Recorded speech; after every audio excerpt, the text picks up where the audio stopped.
So without further ado, I am absolutely delighted to welcome Daniella Winton, who's going to wave and say hello now, and also Hello. Hannah Glass, who's going to wave now, as our fireside chat on building a business. And so I'm going to I'm going to introduce them, both of whom I know quite well. Hannah, I've eaten her delicious meals over the last few months, so that's been an absolute pleasure. And Daniella, I've had the pleasure of working with for actually we worked together in the past, so I'm delighted to have Daniella here talking about her business experience. And to put it delicately, and I hope I'm not disrespecting you, Daniella, we've got two people on slightly different age spectrums who have started up their own business. So that's what today is going to be about. With any questions, if you could please put them into the chat, that would be appreciated. If you've got any questions, please do put them in the chat, and we will try to get to them through the session and obviously at the end. So please do put those in the chat.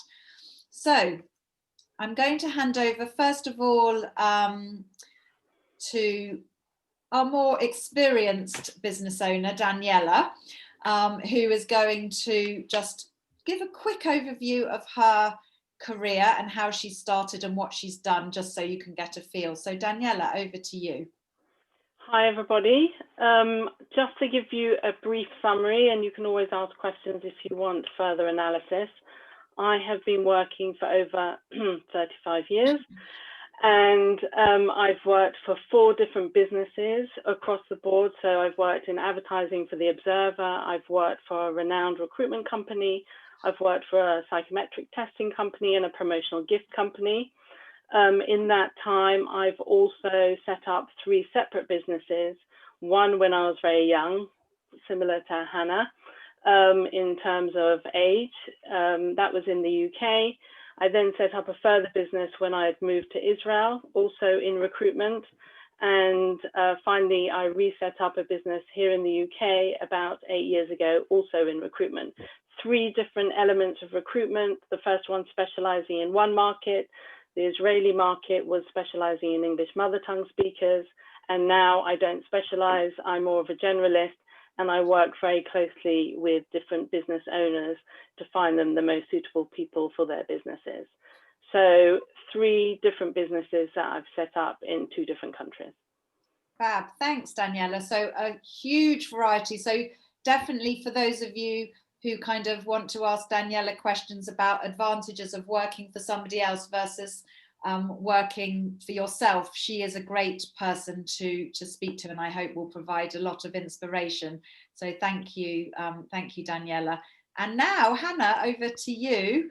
A bit younger, and just give us a quick overview of your career so far to date. Hello.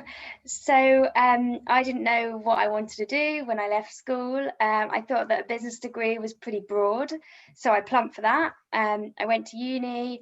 I did 4 years of that. I spent a year in HR as well during that, just trying to find somewhere that I fitted. But it was actually whilst I was at uni that I joined a society. I joined the Jewish Society, and I took on the role as head cook. So for the weekly Friday night meals, it was a really big society. We had up to about 300 students every week eating with us. And I basically ran the kitchen, managed all the cooking, and that whole side of the committee. And I just loved it. And after doing the year in HR, really felt that sort of working life was not for me, and I wanted to pursue the food side more. So I took myself off to a school called Leith School of Food and Wine. I knew that I was a bit older to go into a kitchen sort of with all the apprentices that were 18. I was about 22. So I wanted to do a year of formal training and just be able to sort of boost in at a slightly higher level. I did the year there, which was amazing. Went on initially to work in restaurants and cafes just to get a feel for the industry, but later found my niche in private dining, so cooking in people's homes or cooking for events. I sort of ended up on film sets and cooked for some sorry everybody, I'm so sorry. cooked for some sort of big name Hollywood actors, which was fantastic, and made some really good connections that enable me to go into their homes and cook sort of directly for their families. Then of course Corona hit and everything has changed. As that side of industries sort of quietened down, I realized there was an opportunity to go back to my private dining and see what I could do during this time. And so I set up a meal delivery service and have been running that sort of full steam ahead ever since. Great, and we're going to come on to that in a bit more detail. So thanks so much, Hannah. That's brilliant. And let me just ask, were you always into food and cooking when you were little, before you were, a bit like Peter from the Great British Bake Off? Apparently he's been he's loved Great British Bake Off throughout. Did you love Great British Bake Off and cooking, or is it really just a new thing? No, I always loved food. I always thought of it as a very unsociable career, and so did everything I could not to go into it. But I just think when you've got a passion about something, that sort of drives you ultimately to where you're meant to be, and that's where I've got to now. And it's really interesting because I do know that people have come to me to say, oh, I don't know what to do, I want to start up a business, but I'm not sure what to do, and I often say, well, passions or your passion could be a business, so that's clearly yours. Daniella, over to you. Was recruitment a passion? Where did that come from? I'd say that I fell into recruitment. I was talent spotted by James Kahn, one of his talent spotters, and they asked me to come in and set up a division that had never existed previously, which was a whole new market, recruitment to the recruitment industry. So I was persuading recruitment companies to use me to recruit for them, which was a novel concept. Yes. But I found that I loved it. I loved the challenge. I was very driven. I loved the connection with people. I loved making relationships, both with my candidates and my clients. And from, a couple of months in, I was very successful, and I loved what I was doing. I ate, slept, breathed it, and, it became my passion.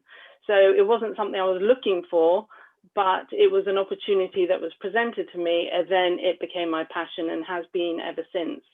So I very much, I'm in line with what Hannah is saying.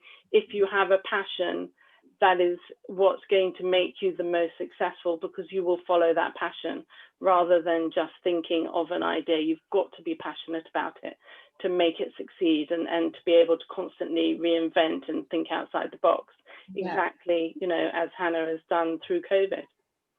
And what do you think? I mean, you've both, obviously Hannah, Daniella, you more so than Hannah, but what are the kind of advantages of running your own business rather than working for somebody else? Daniella, you're on the screen, so let's start with you first.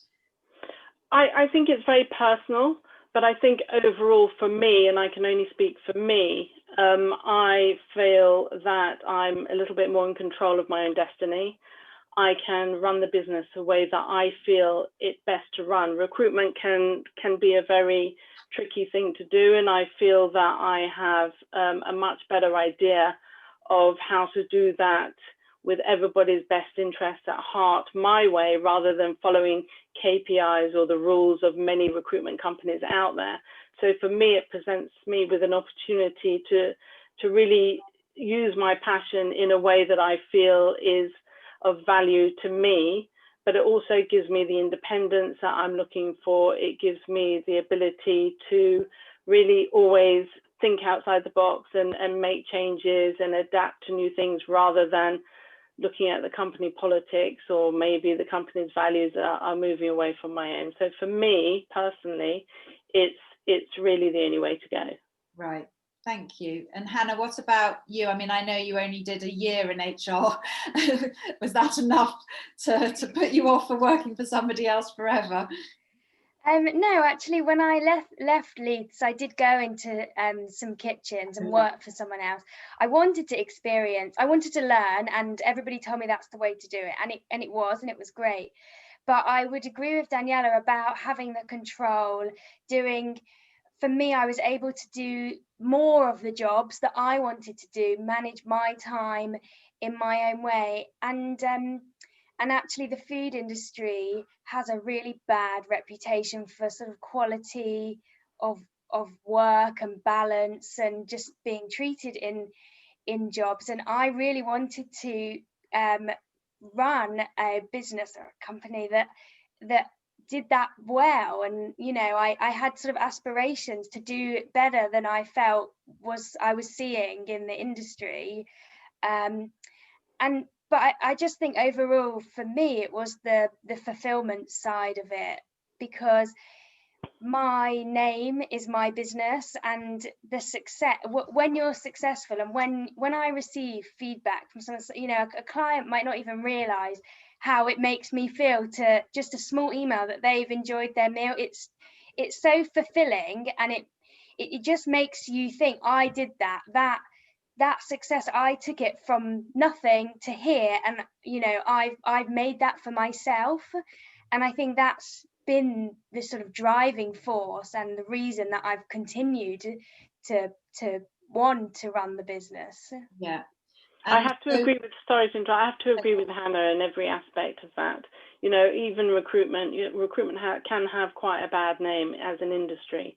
And I was determined not to be in that bracket, shall we say, and make sure that our name was always positive and we cared about everybody. So, and the value that I felt from when we got good feedback, and we have repeat clients constantly. We don't lose clients, we just build on clients, and we're very lucky that way. But, it does give you that enormous sense of achievement. And well, Daniella, you can answer this. Obviously, I'm guessing it's not always plain sailing. What, just to be clear to people, what would you say the cons are of, we've had the pros of running your own business, but what are the downsides to running your own business?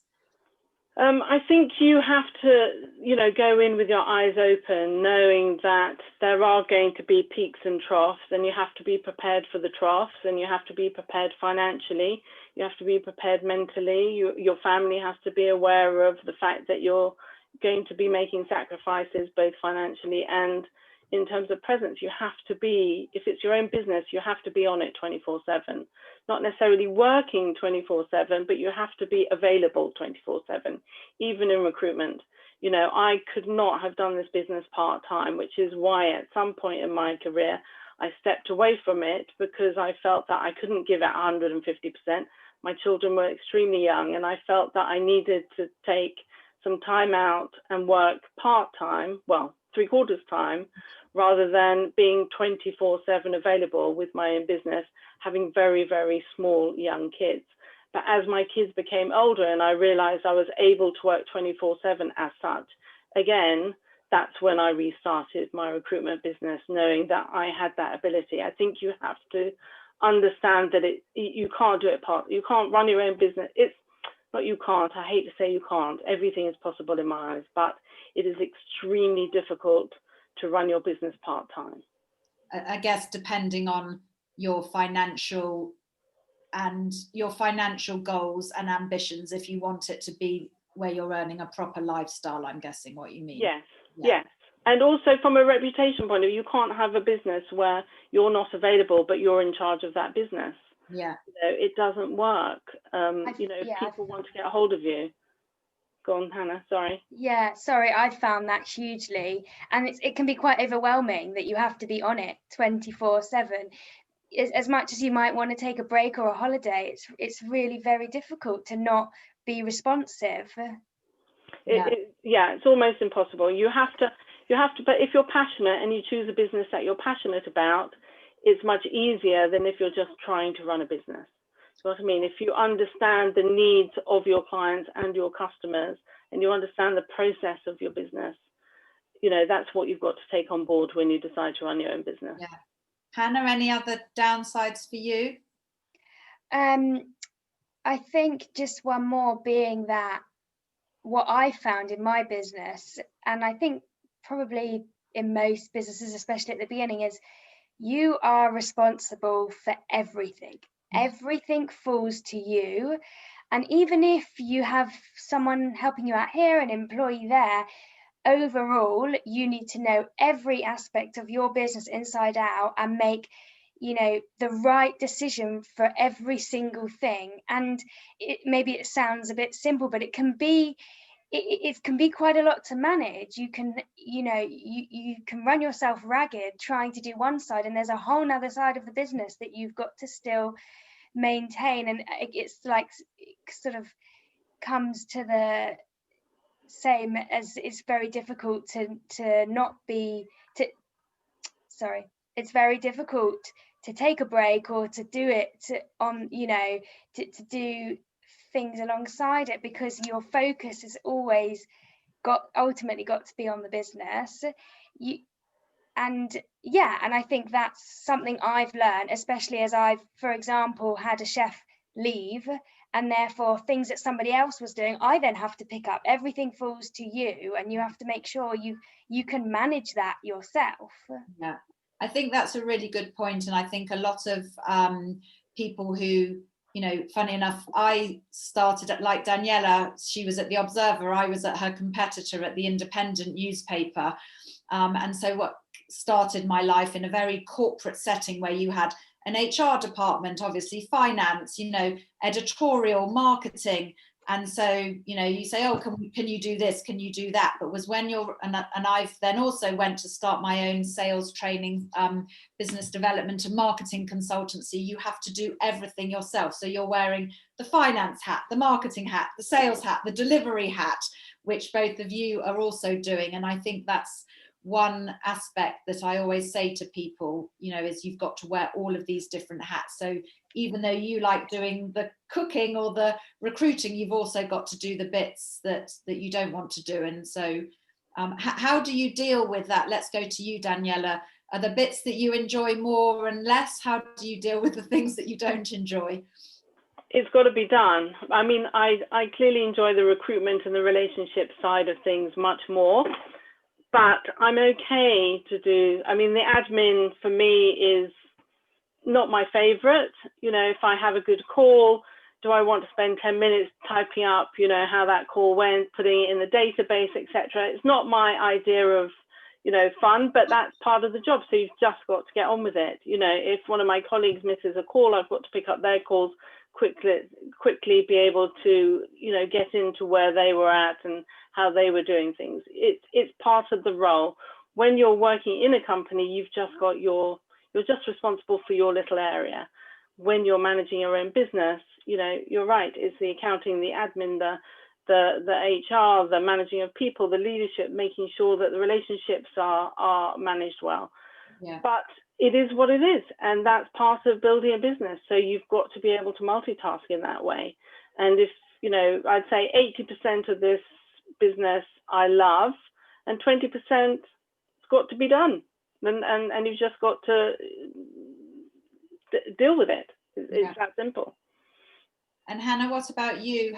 What are the bits that you don't enjoy, and how have you dealt with those?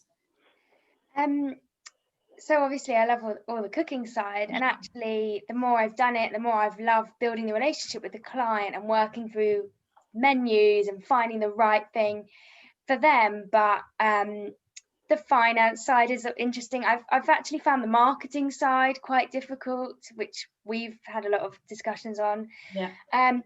But the one way you can look at it is to say, this gives me variation in my day. So actually, sometimes I will do a couple of days in a row cooking, and then I'll be so grateful for that admin day that comes up where I can sit down and I can do something different, and just use my brain in a different way, because cooking requires doesn't require a lot of kind of logical thinking. It's sort of ingrained in me through all my teaching, but sitting down and making sure, making sure my balance sheet balances requires me to use a much different part of my brain, which is nice in a way. I mean, and yeah, like Daniella said, you just have to do it. But I just think if I was working for somebody else, it would be the same. I wouldn't love every day, every part of my day. And so this way, it's no worse. Very true, very true. So I think one thing that we hear a lot is about confidence. And in fact, you both made big decisions to start, just deciding to embark on setting up your own business. How did you feel about making that quite big decision about starting your own business? Hannah, how did you feel about it? I think for me, it wasn't really a decision I made and then the next day it started. It was quite gradual. I always, confidence comes and goes in waves. And so I always had periods of, am I sure I can do this? Am I doing the right thing? Even now, sometimes I'll work really hard and I might not make as much as I wanted to. And I think, well, I could have gone and been an employee. But I think that just sort of looking back and seeing where I've got to gives me the confidence then to sort of move forward. And when I don't have a lot, when I lack confidence, I have to just take belief from that I've got to this stage and I can sort of get to the next stage. Yeah. And Daniella, what about you from a confidence? I think when I first started, I was also quite young, and when I set up my first business, but I had the skill set. I'd kind of had experience working for somebody else. And so I had inherent confidence in the fact that I could build something from scratch. So it was slightly did it for because I'd done it already for James. Yes. In a new area that had never been tackled before. And I literally was given a phone and a desk. I wasn't given any other tools. I wasn't given any other support. It really was a sink or swim situation. So in that situation, I swam, and having swum in that situation, I was pretty confident that I could do it for myself because there was no external input, shall we say, apart from a few basics. So for me, it was quite inherent that, hang on a minute, I can do this. I can do it in whichever market I want. And, from that moment, once things started to change within the business, I felt, okay, this is my opportunity to go and set something up for myself. Having said that, I left on very good terms and I'm still very friendly with James. So, it's very important when you leave a business to set up your own business or whatever, that you leave on good terms. That is advice that I would give regardless. Yeah. Never leave a company, in a bad situation, and never leave a company to set up your own business by trying to take business from your previous company. Yeah. That's just an aside. I've got some questions that I'm going to come to, and I will go to all of the questions, but maybe just in a different order. So Fran, I know you wrote a question, but I'm going to come to yours. But I've had one that kind of relates to this from Shira Kirsch that says, what was the biggest mistake you have learned from in starting your own business? And Daniella, which sector do you recruit for? Okay, so the biggest mistake, I think, if I'm honest, the first business that I started was with a partner. So it was actually two of us that had decided to set up together. He was going to do one area of the business and I was going to do another area of the business. I was going to manage the business, but we didn't set up exactly together, but I think I didn't look deep enough into that relationship, and I didn't look, it was all very exciting at the time, and I was going to manage this business and I was going to build it, and I was very reliant. I was a little bit trusting at that point, and I think that was a slight mistake, as their intentions weren't quite as honorable as I had thought, and it was a very short beginning interaction, which could have set me back, but I just took on the lesson and have always set up my own businesses on my own thereafter. Yeah. What was the second part of the question? Oh, just somebody said, which sector do you recruit for? Maybe they weren't here at the beginning. At the moment, we're not working in a sector, although our sweet spot is really marketing and digital. But we're working more with clients, individual clients who are could look for anything from an accountant to a marketeer to an administrator, and we work with businesses rather than with vacancies. So it's a slightly different angle. Okay, and Hannah, what about you for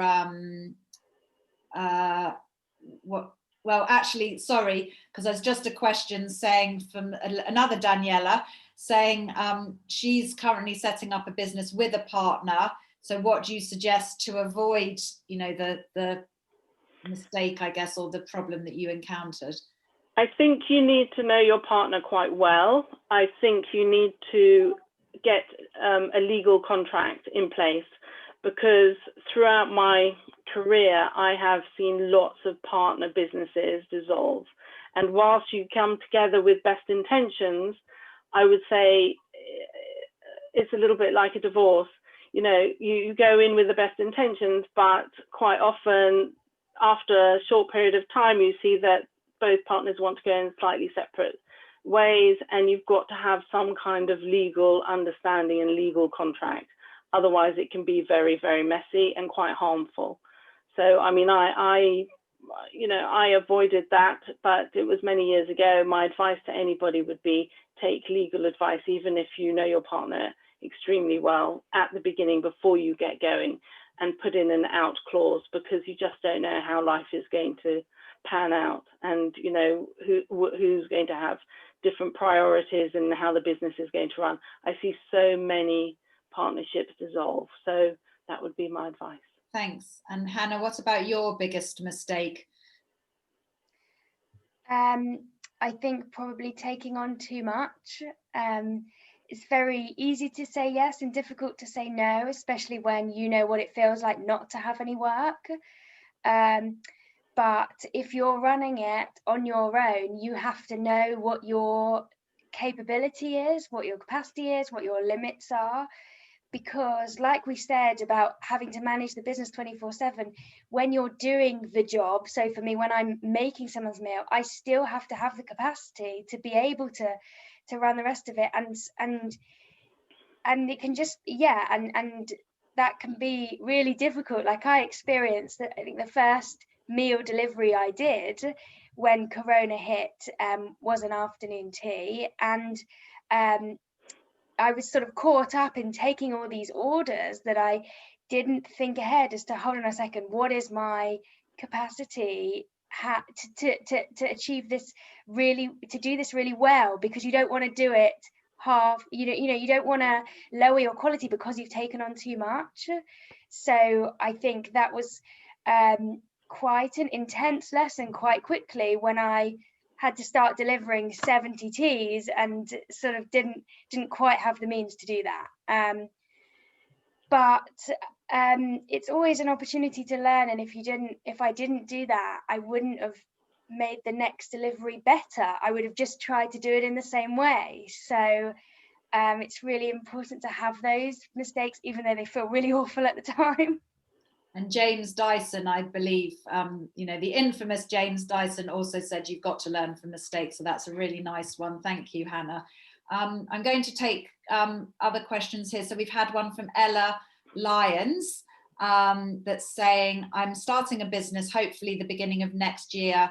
And a concern of mine is that I may not be able to find employment afterwards if the business doesn't succeed, or if I decide running a business isn't for her. Is that a concern of either of yours? Daniella, you obviously went from a business to employment, so how did all that work for you?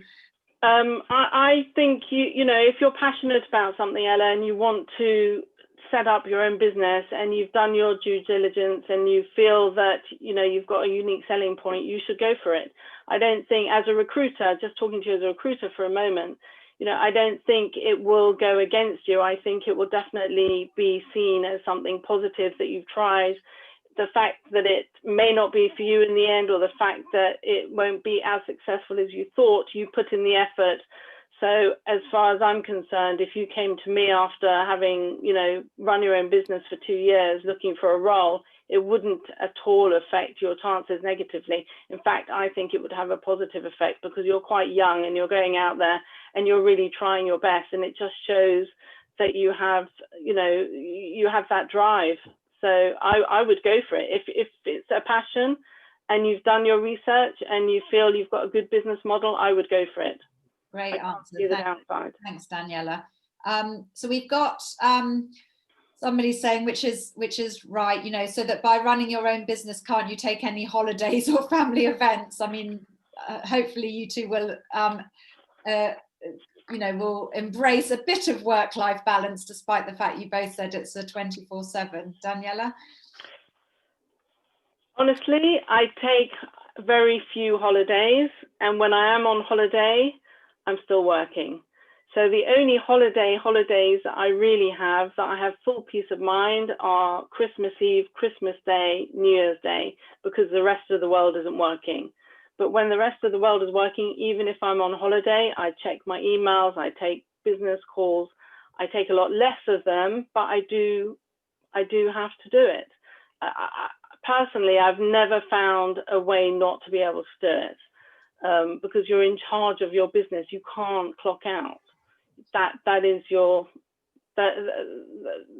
responsibility. So much as I would love to say I can go off for 2 weeks and not check my phone and not get involved, I haven't found a way to do it yet. Although knowing Daniella, I know she is a very kind of hard worker. So I would say that that's not necessarily the same for everybody. I think also if you have people that you can trust and rely on, you know, then it is also about, if you've got some people working for you, you know, you can try, and obviously if you don't have anyone working for you and you're the only person, then there's not much you can do about that. But I think it's about managing clients' expectations, and I think it depends on the business. Hannah, you've obviously got a very different business, so I guess if you want to take a holiday, you can, because if you're not cooking, then it's not going to be happening. Have you had a holiday since you've started all of this? Yes, I have. I don't want to paint too bleak a picture. I actually think that if you need a break, so just for example, last weekend I didn't work on Saturday or Sunday, which is the first weekend I haven't taken bookings for. It was very difficult to say no, but I said no to the bookings, and actually I didn't look at my work emails. Okay, not every single one of my clients will be happy when I get to them on Monday morning. They'll say, why didn't I get an email on Saturday afternoon? But actually for me, I really needed that break. And I think so you can do things like, for example, I know that Christmas is my busiest time, so I'm going to work hell for leather over Christmas, but January is going to be quiet. So I'm going to take a break in January, and taking a break doesn't mean going anywhere or booking it. It means just having a few days at home sometimes, just to not doing it. And I think that's fine, as long as you know that you know where to put those pauses in. And you might have, I've done periods of months and months. When I was on a film set, we worked for about 9 months solid, and I worked stupid hours from the morning till the night time, and I didn't get a break. But for me, there was an end in sight, and I knew that I would be able to take a period of time. And I do think, even though you have to be sort of with the business and responsive 24/7, you don't have to be working. So an email to tell a client, I'm out of the office today, but I'll be back in on Monday, or just an acknowledgement of what's going on in your inbox. But if it's not urgent, does it need to be responded for 24 hours?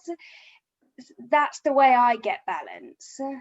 Good, thank you. And obviously for those of you, and there's no criticism here of anybody's lifestyle, but for those of you who keep Shabbat and turn off computers and everything over the time, then that's also a way to balance, isn't it? Because if people decide to do that, then you know that's a fantastic way of being able to cut the world off for 24 hours. Yeah. Well, I do keep, sorry to interrupt, I do keep Shabbat, and it is true that on, you know, for 24, 25 hours, I am completely out of contact. But, you know, and I have other people that can pick up those calls or pick up those emails. So, I mean, yes, you're right. There are certain areas of balance as far as that's concerned. And so I've got, sorry, so I'll go on, Hannah, and then I'll go to Fran's question. I was just going to say, I think your clients start to learn where the boundaries are, what you can and can't do. At the beginning of the first lockdown, I was just rammed with emails, and actually the ones that didn't want to wait, then they didn't wait and they went somewhere else. I wasn't physically able to get to them in time for them not to have gone somewhere else. So I just had to accept that. And my current clients, I've got lots of repeat clients, and they understand if I'm in a busy patch, I'll let them know it's busy and it will take a little bit longer to get back to them, and they're fine with that. And so Fran is a cat sitter, and she says she doesn't charge very much an hour. So she says, I charge £8 per hour, but have to pay the agency 19% plus travel expenses. I'd like to increase my fee, but there is a lot of competition and I'm frightened to do this, both as I could lose clients, but also because I fear I would put financial pressure on my clients whose cats I love. So I guess, especially for you, Hannah, given you're on the screen and me and you have discussed pricing on our business advice meeting. So Fran, please come to me for a business advice meeting about charging, because I'll help a little bit with that. But Hannah, how do you price? And then Daniella will come to you with another question.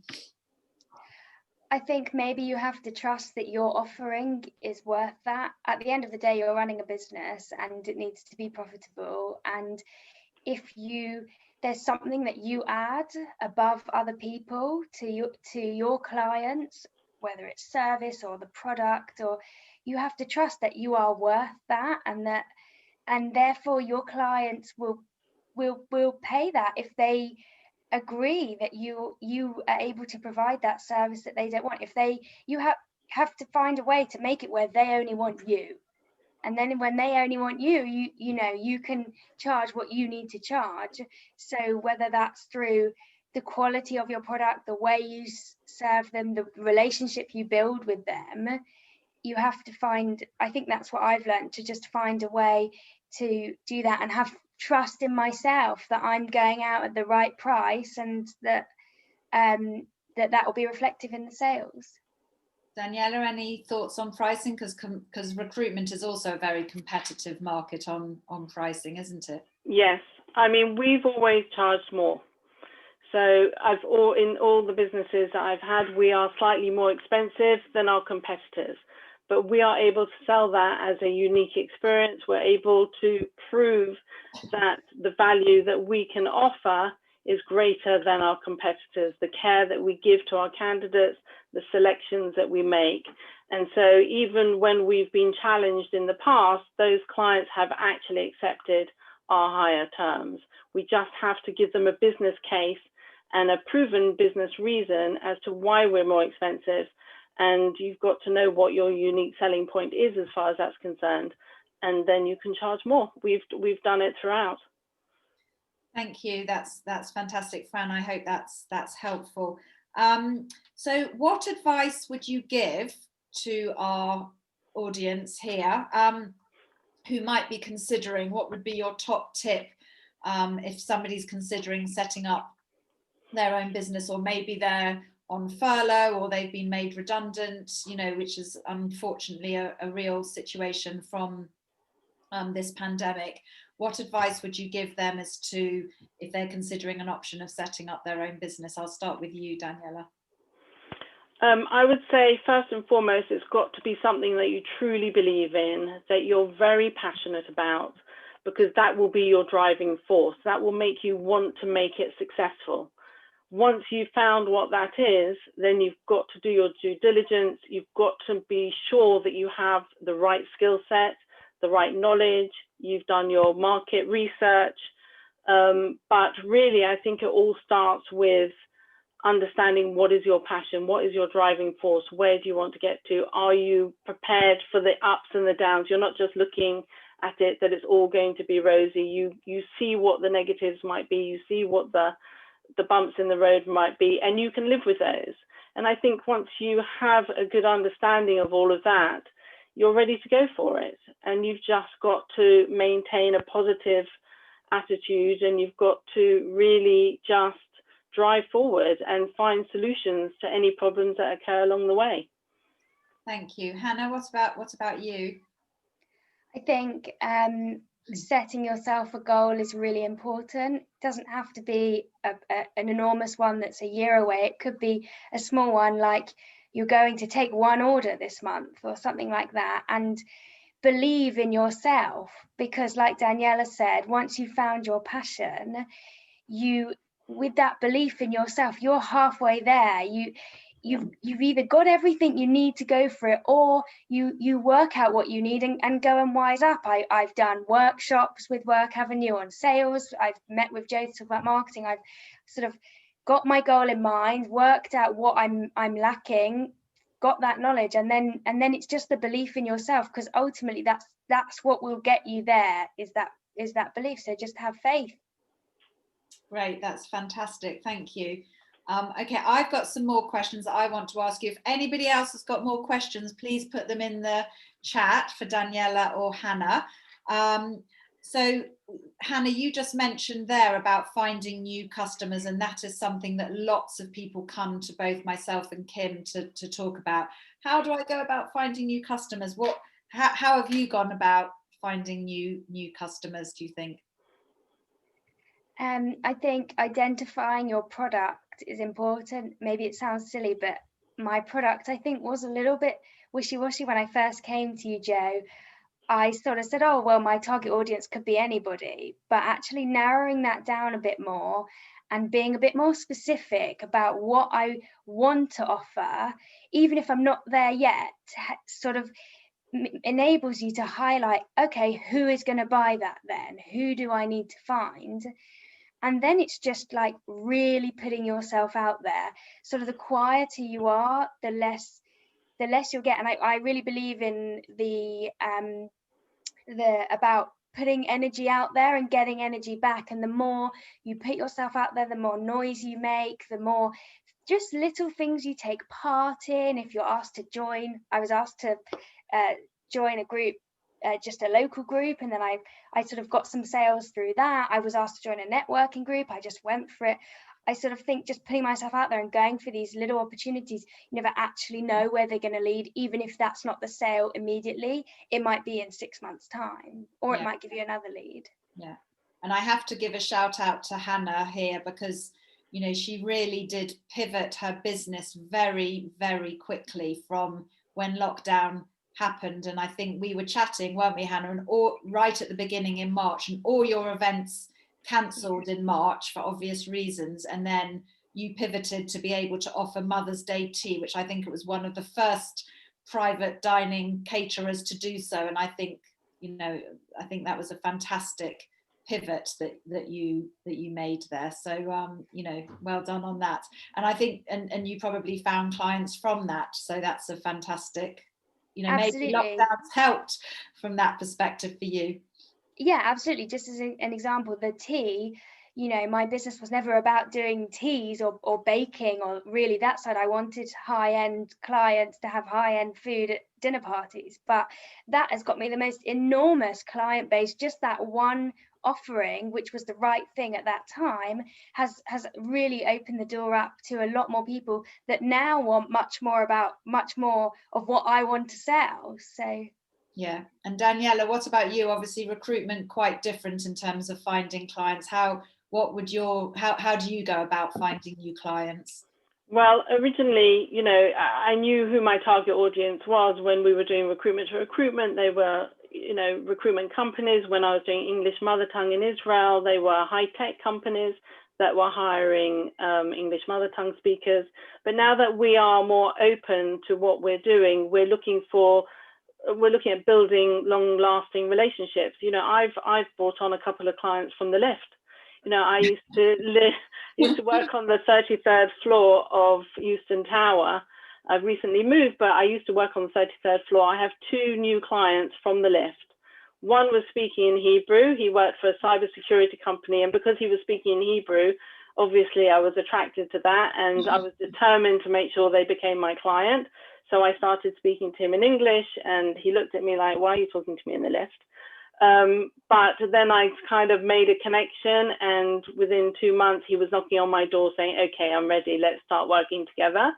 And again, another client who wasn't speaking Hebrew, speaking in English, but I found out what they did, and I overheard a bit of a conversation again in the lift, and I introduced myself in the lift. Again, got a weird look like, why are you talking to me in the lift? And then it took about a month, because we were on the same floor of the same building, so we bumped into each other a few times, and a month later, I've been working with them for now 5 years. So word elevator pitch is very, very true there. Yeah, it really was. Two clients, elevator pitches. But I think you've just got to look at the opportunity. If you can build a relationship with somebody, if you feel that you have that connection, or if you feel that it's a business you'd like to get involved with, both of these were business. I mean, I didn't know at the time, to be fair, but both of these have ended up being businesses that we've had long-term relationships with. You know, everybody that you meet is a potential opportunity. You've just got to see how you can turn that opportunity into your advantage. Yeah, that's a great point. And just focusing on that networking opportunity, I am going to do a quick plug for our event on Thursday morning, which is all about networking and elevator pitches. So if you want to sign up for that, please go to the Work Avenue website to register for our virtual networking. And also Daniella, unfortunately, now is working in our WeHub building, so she's only got one floor. She probably doesn't need the lift. Nobody's pitch. Yeah. So that's a bit of a shame. So I've got a question here, Rita, from Rita. Rita, we can help you here at Work Avenue. So please, Kim, maybe if you could just write your address or my address in the email address, Kim, Rita could call us. But she said she'd love to open up a cafe. It's on my to-do list. I'm currently Googling how much does it cost to make a cup of coffee. Are there recommended companies or consultants to help you through the process? Because you don't want to be working on the planning phase this time next year. So apart from Work Avenue, who are obviously here to help and support, any other advice on kind of planning stages of setting up your own business? Daniella, you're on. I mean, I think you need to put a full business plan together. Costs of, you know, how much is it going to cost to rent the premises? Maybe you need to go to a business mentor. I mean, I know that you do it, Joe. I mean, but maybe you need to go to not just you know, looking at setting up a business from the cost point of view, but also from a, you know, what will it involve on a day-to-day basis? How much of the business do you need to put into it? You know, a full 360. I'm not sure if that's what you know, I feel a bit, I don't know if that's exactly what you do, Joe. I'm not sure, but that's what somebody would need if they're still at that stage, you know, just to go through a mentor, essentially. I mean, Work Avenue can definitely help, Rita, so please do be in touch with us. And Kim is writing either just to you or maybe to everybody my email address and her email address. Hannah, any thoughts on kind of when you first started? And obviously Ella was also looking at starting. What did you do before you started up the business? I think one thing that I did which was helpful is I found someone that already does this and I spoke to them. So if you can find a coffee shop that will talk to you, or if you have if you're able to get a connection, actually it was really useful to speak to someone already doing exactly what I wanted to do and hear their plans and how it works and sort of all of that. Yeah, and definitely if they're not in the same area, so you're not going to be a direct competitor, you're going to do something different. I think most people are happy to help, and you know, and so that's great that you found somebody, Hannah, to do that. So I did want to just go to Daniella briefly to say you also did a good COVID pivot. So maybe you could just tell everybody. How you pivoted your business through COVID, because this is one thing you have to do, is be very nimble on your feet, isn't it, when you're running your own business? So Dan, over to you. Okay, so when COVID hit, literally it was like the brakes coming on, the emergency brake with recruitment. Everybody just put everything on hold. So I could have easily just said, okay, my business is on hold. I have to wait until lockdown is over. Or I could think a little bit outside the box, which I think every business owner has to do. And what can I do to make some money right now, whether it's related to recruitment or not? So I was getting lots of emails trying to sell me masks and hand sanitizer and floor stickers. And I looked into it a little bit and I phoned a few factories and I said, look, this is my situation. I was very honest. I said, I'm a recruiter, but my business is on hold, as you can imagine. And I want to be selling things that are relevant to COVID, not medical thing. I didn't want to get involved in anything medical, but, you know, floor stickers. I quite liked the factory that I spoke to. They allowed me to become a wholesaler. Then I found another factory that would allow me to sell masks and hand sanitizers and without buying in any stock. So my business became very much selling to my current client base. Okay, fine, you're not recruiting, but you have to set your business up to, you know, have hand sanitizers and floor stickers and make it very COVID relevant. So everybody bought from me. I mean, because we already had established relationships. And then we started marketing to people that we didn't know. And it really became very fluid. It was a lot of work, a lot more admin, which wasn't my sweet spot, as I've already said.